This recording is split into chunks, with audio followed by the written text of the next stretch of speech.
दाबालरूपायम्पि विघ्नाद्रिहन्त्रि महादन्ति वक्त्रायम्पि पञ्चास्यमान्या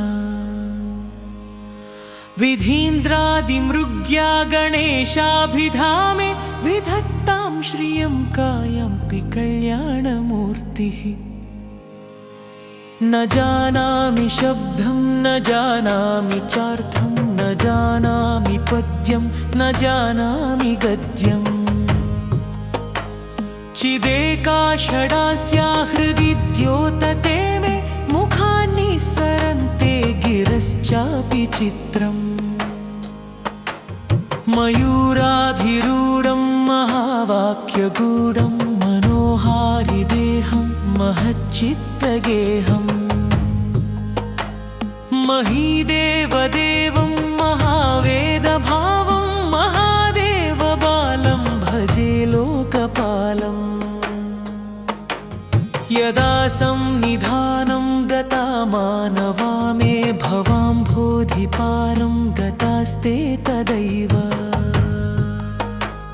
इति व्यञ्जयन् सिन्धुतीरे यास्ते तमीडे पवित्रं पराशक्तिपुत्रम् यथाब्धेस्तरङ्गालयं यान्ति तुङ्गास्तथैवापदः सन्निधौ सेवतां मे इति वोर्मि पङ्क्तिर्नृणां दर्शयन्तं सदा भावये हृत्सरोजे गुहं तम् गिरौ मन्निवासे नरायेऽधिरूढास्तदा पर्वते राजते ते अधिरूढः इतीव ब्रुवन् गन्धशैलाधिरूढः स देवो मुदे मे सदा षण्मुखोऽस्तु महाम्भोधितीरे महापापचोरे मुनीन्द्रानुकूले सुगन्धाख्यशैले गुहायां वसन्तं स्वभासालसन्तं जनार्तिं हरन्तं श्रयामो गुहं तम् लसत्स्वर्णगेहे नृणां कामदोहे सुमस्तोमसंच्छन्नमाणिक्यमञ्चे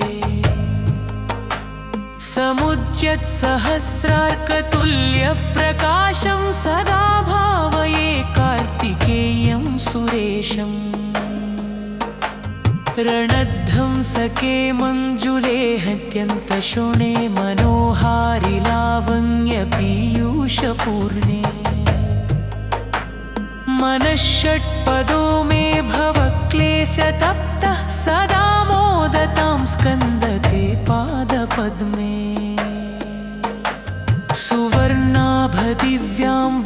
सुवर्णाभदिव्याम्बरैर्भासमानां क्वणत्किङ्किणीमेखला शोभमाना लसद्धेमपट्टेन विद्योतमानां कटिं भावये स्कन्दते दीप्यमाना पुलिन्देशकन्या घना भोगतुङ्गास्तनालिङ्गनासक्तकाश्मीररागम् नमस्याम्यहं तारकारे तवोरः स्वभक्तावने सर्वदा सानुरागम् विधौ क्लुप्तदण्डान् स्वलीलाधृतण्डान् निरस्ते भशुण्डान् द्विषत्कालदण्डान् हतेन्द्रारिषण्डान् जगत्त्राणशौण्डां सदा ते प्रचण्डान् श्रये बाहुदण्डान् सदा शारदः षण्भृगाङ्का यदि स्युः समुद्यन्त एव स्थिताश्चेत्समन्ता सदा पूर्णबिम्बः कलङ्कैश्च हीनास्तदा त्वन्मुखानां ब्रुवे स्कन्दसाम्यम् स्फुरन्मन्दहासैः सहंसानि चञ्चकटाक्षावलीभृङ्गसम्भोज्ज्वलानि सुधास्यन् दाबालरूपायन्पि विघ्नाद्रिहन्त्रि महादन्ति वक्त्रायन्पि पञ्चास्यमान्या विधीन्द्रादिमृग्या गणेशाभिधामे विधत्तां श्रियं कायम्पि कल्याणमूर्तिः न जानामि शब्दं न जानामि चार्थं न जानामि पद्यं न जानामि गद्यम् चिदेका षडास्या हृदि द्योतते मे मुखानि सरन्ते गिरश्चापि चित्रम् मयूराधिरूढं महावाक्यगूढं मनोहारिदेहं महच्चित्तगेहम् महीदेवदेवं महावेदभावं महादेवबालं भजे लोकपालम् यदा संनिधानं गता मानवा मे भवाम्भोधिपारं गतास्ते तदैव इति व्यञ्जयन् सिन्धुतीरे यास्ते तमीडे पवित्रं पराशक्तिपुत्रम् यथाब्धेस्तरङ्गालयं यान्ति तुङ्गास्तथैवापदः सन्निधौ सेवतां मे इति वोर्मि पङ्क्तिर्नृणां दर्शयन्तं सदा भावये हृत्सरोजे गुहं तम् गिरौ मन्निवासेन रायेऽधिरूढास्तदा पर्वते राजते ते अधिरूढः इति वब्रुवन् गन्धशैलाधिरूढः स देवो मुदे मे सदा षण्मुखोऽस्तु महाम्भोधितीरे महापापचोरे मुनीन्द्रानुकूले सुगन्धाख्यशैले गुहायां वसन्तं स्वभासालसन्तं जनार्तिं हरन्तं श्रयामो गुहं तम् लसत्स्वर्णगेहे नृणां कामदोहे सुमस्तोमसंच्छन्नमाणिक्यमञ्चे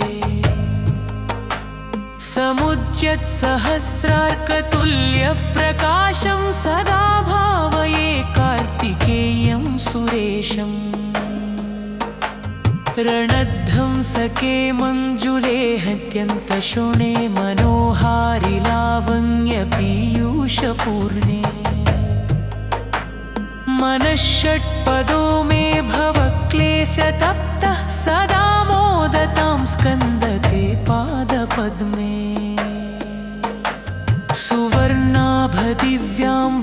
सुवर्णाभदिव्याम्बरैर्भासमानां क्वणत्किङ्किणीमेखला शोभमाना लसद्धेमपट्टेन विद्योतमानां कटिं भावये स्कन्दते दीप्यमाना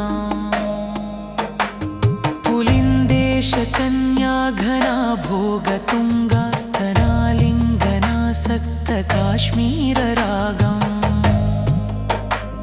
नमस्याम्यहं तारकारे तवोरः स्वभक्तावने सर्वदा सानुरागम् विधौ क्लुप्तदण्डान् स्वलीलाधृतण्डान् निरस्ते भशुण्डान् द्विषत्कालदण्डान् हतेन्द्रारिषण्डान् जगत्त्राणशौण्डां सदा ते प्रचण्डान् श्रये बाहुदण्डान्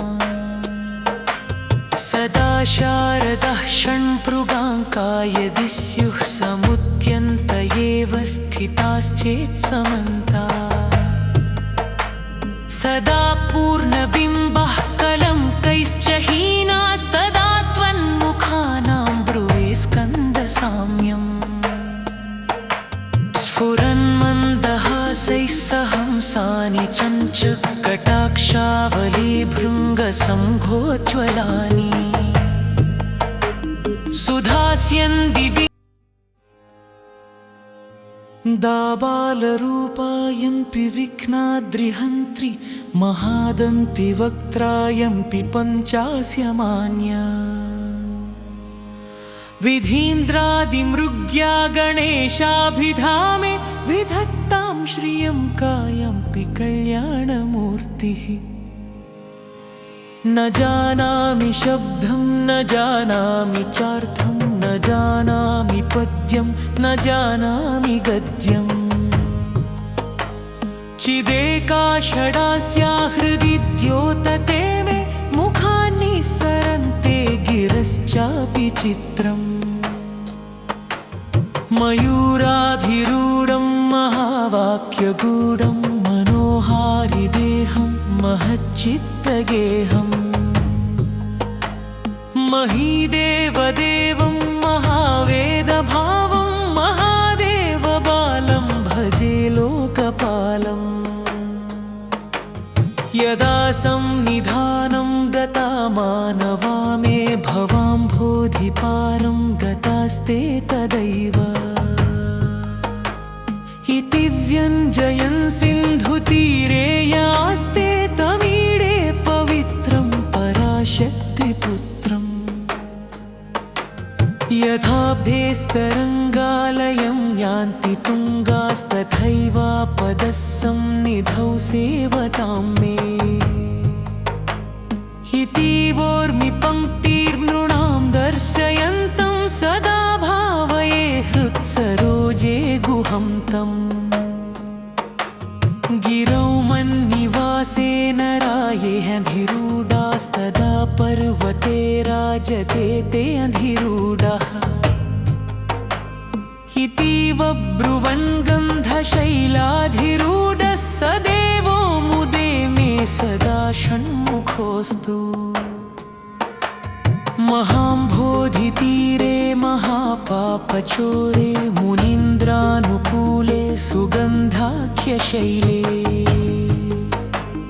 गुहायां वसन्तं स्वभासालसन्तं जनार्तिं हरन्तं श्रयामो गुहं तम् लसत्स्वर्णगेहे नृणां कामदोहे सुमस्तोमसंच्छन्नमाणिक्यमञ्चे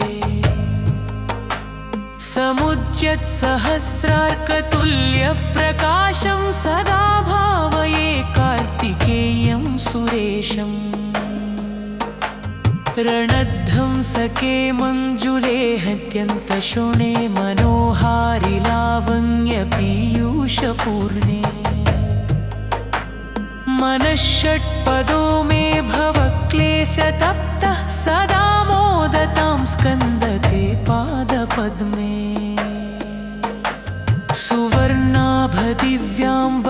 सुवर्णाभदिव्याम्बरैर्भासमानां क्वणत्किङ्किणीमेखला शोभमाना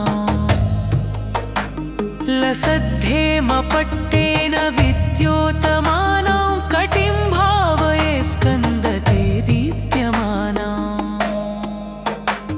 पुलिन्देशकन्या घना भोगतुङ्गास्तनालिङ्गनासक्तकाश्मीररागम् नमस्याम्यहं तारकारे तवोरः स्वभक्तावने सर्वदा सानुरागम् विधौ क्लुप्तदण्डान् स्वलीलाधृतण्डान् निरस्ते भशुण्डान् द्विषत्कालदण्डान् हतेन्द्रारिषण्डान् जगत्राणशौण्डान् सदा ते प्रचण्डान् श्रये बाहुदण्डान् सदा शारदः षण्भृगाङ्का यदि स्युः समुद्यन्त एव स्थिताश्चेत्समन्ता सदा पूर्णबिम्बः कलङ्कैश्च हीनास्तदा त्वन्मुखानां ब्रुवे स्कन्दसाम्यम् स्फुरन्मन्दहासैः सहंसानि चञ्चकटाक्षावलीभृङ्गसम्भोज्ज्वलानि सुधास्यन् दिवि दाबालरूपायम्पि विघ्नाद्रिहन्त्रि महादन्ति वक्त्रायम्पि पञ्चास्यमान्या विधीन्द्रादिमृग्या गणेशाभिधामे विधत्तां श्रियं कायम्पि कल्याणमूर्तिः न जानामि शब्दं न जानामि चार्थं न जानामि पद्यं न जानामि गद्यम् चिदेका षडास्या हृदि द्योतते मे मुखानि सरन्ते गिरश्चापि चित्रम् मयूराधिरूढं महावाक्यगूढं मनोहारिदेहं महच्चित्तगेहम् महीदेवदेवं महावेदभावं महादेवबालं भजे लोकपालम् यदा संनिधानं गता मानवा मे भवाम्भोधिपारं गतास्ते तदैव इति व्यञ्जयन् सिन्धुतीरे यास्ते तमीडे पवित्रं पराशक्तिपुत्रम् यथाब्धेस्तरङ्गालयं यान्ति तुङ्गास्तथैवापदः सन्निधौ सेवतां मे इतीवोर्मि पङ्क्तिर्नृणां दर्शयन्तं सदा भावये हृत्सरोजे गुहं तम् गिरौ मन्निवासेन रायेऽधिरूढास्तदा पर्वते राजते ते अधिरूढः इतीव ब्रुवन् गन्धशैलाधिरूढः स देवो मुदे मे सदा षण्मुखोऽस्तु महाम्भोधितीरे महापापचोरे मुनीन्द्रानुकूले सुगन्धाख्यशैले गुहायां वसन्तं स्वभासालसन्तं जनार्तिं हरन्तं श्रयामो गुहं तम् लसत्स्वर्णगेहे नृणां कामदोहे सुमस्तोमसंच्छन्नमाणिक्यमञ्चे समुद्यत्सहस्रार्कतुल्यप्रकाशं सदा भावये कार्तिकेयं सुरेशम् रणध्वंसके मञ्जुले हत्यन्तशोणे मनोहारि लावण्यपीयूषपूर्णे मनःषट्पदो मे भवक्लेशतप्तः सदा मोदतां स्कन्दते पादपद्मे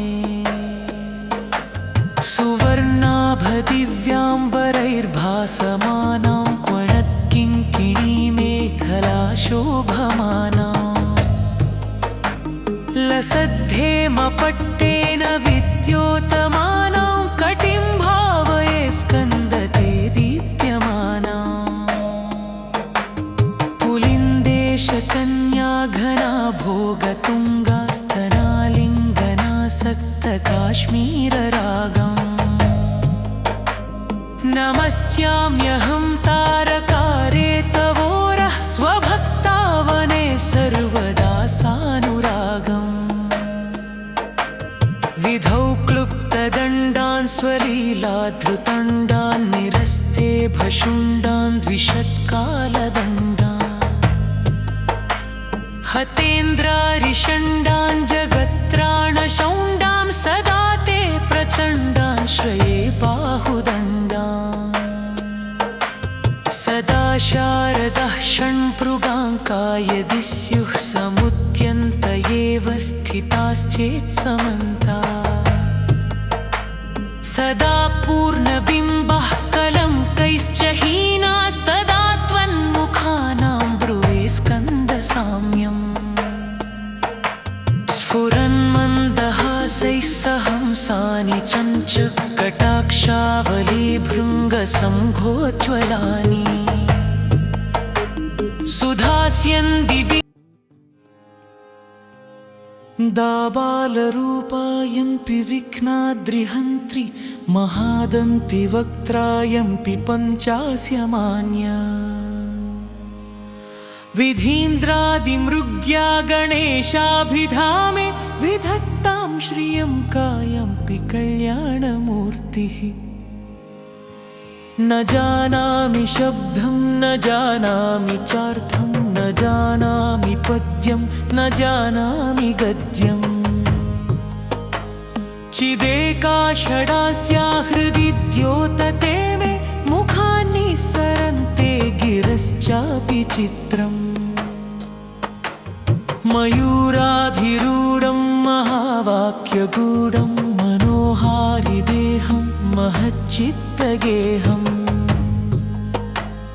महीदेवदेवं महावेदभावं महादेवबालं भजे लोकपालम् यदा संनिधानं गता मानवा मे भवाम्भोधिपारं गतास्ते तदैव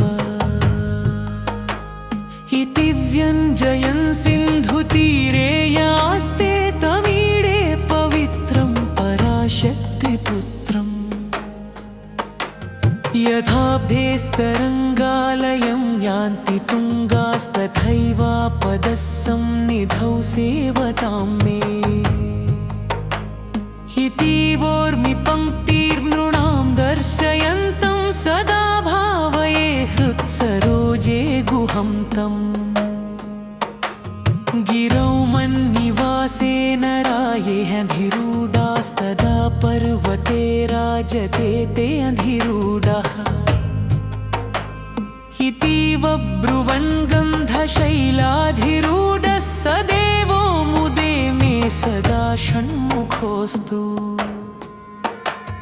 महाम्भोधितीरे महापापचोरे मुनीन्द्रानुकूले सुगन्धाख्यशैले गुहायां वसन्तं स्वभासालसन्तं जनार्तिं हरन्तं श्रयामो गुहं तम् लसत्स्वर्णगेहे नृणां कामदोहे सुमस्तोमसंच्छन्नमाणिक्यमञ्चे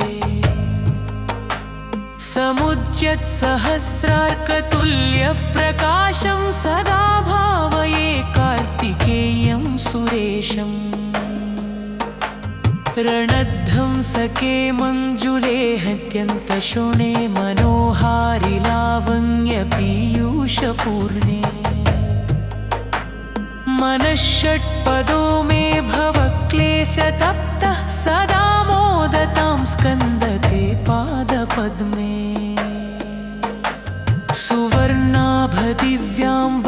सुवर्णाभदिव्याम्बरैर्भासमानां क्वणत्किङ्किणीमेखला शोभमाना लसद्धेमपट्टेन विद्योतमानां कटिं भावये स्कन्दते दीप्यमाना पुलिन्देशकन्या घना भोगतुङ्गास्तनालिङ्गनासक्तकाश्मीररागम् नमस्याम्यहं तारकारे तवोरः स्वभक्तावने सर्वदा सानुरागम् विधौ क्लुप्तदण्डान् स्वलीलाधृतण्डान् निरस्ते भशुण्डान् द्विषत्कालदण्डान् हतेन्द्रारिषण्डान् जगत्त्राणशौण्डां सदा ते प्रचण्डान् श्रये बाहुदण्डान् सदा शारदः षण्भृगाङ्का यदि स्युः समुद्यन्त एव स्थिताश्चेत्समन्ता सदा पूर्णबिम्बः कलङ्कैश्च हीनास्तदा त्वन्मुखानां ब्रुवे स्कन्दसाम्यम् स्फुरन्मन्दहासैः सहंसानि चञ्चकटाक्षावली भृङ्गसम्भोज्ज्वलानि सुधास्यन्दिभिः दाबालरूपायम्पि विघ्नाद्रिहन्त्रि महादन्ति वक्त्रायम्पि पञ्चास्यमान्या विधीन्द्रादिमृग्या गणेशाभिधामे विधत्तां श्रियं कायम्पि कल्याणमूर्तिः न जानामि शब्दं न जानामि चार्थं न जानामि पद्यं न जानामि गद्यम् चिदेका षडास्या हृदि द्योतते मे मुखानि सरन्ते गिरश्चापि चित्रम् मयूराधिरूढं महावाक्यगूढं मनोहारिदेहं महच्चित्तगेहम् महीदेवदेवं महावेदभावं महादेवबालं भजे लोकपालम् यदा संनिधानं गता मानवा मे भवाम्भोधिपारं गतास्ते तदैव इति व्यञ्जयन् सिन्धुतीरे यास्ते तमीडे पवित्रं पराशक्तिपुत्रम् यथाब्धेस्तरङ्गालयं यान्ति तुङ्गास्तथैवापदः सन्निधौ सेवतां मे इतीवोर्मि पङ्क्तिर्नृणां दर्शयन्तं सदा भावये हृत्सरोजे गुहं तम् गिरौ मन्निवासे नरायेऽधिरूढास्तदा पर्वते राजते ते अधिरूढः इतीव ब्रुवन् गन्धशैलाधिरूढः स देवो मुदे मे सदा षण्मुखोऽस्तु महाम्भोधितीरे महापापचोरे मुनीन्द्रानुकूले सुगन्धाख्यशैले गुहायां वसन्तं स्वभासालसन्तं जनार्तिं हरन्तं श्रयामो गुहं तम् लसत्स्वर्णगेहे नृणां कामदोहे सुमस्तोमसंच्छन्नमाणिक्यमञ्चे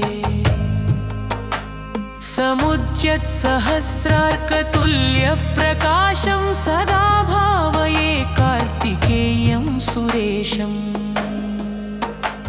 रणध्वंसके मञ्जुले हत्यन्तशोणे मनोहारि लावण्यपीयूषपूर्णे मनःषट्पदो मे भवक्लेशतप्तः सदा मोदतां स्कन्दते पादपद्मे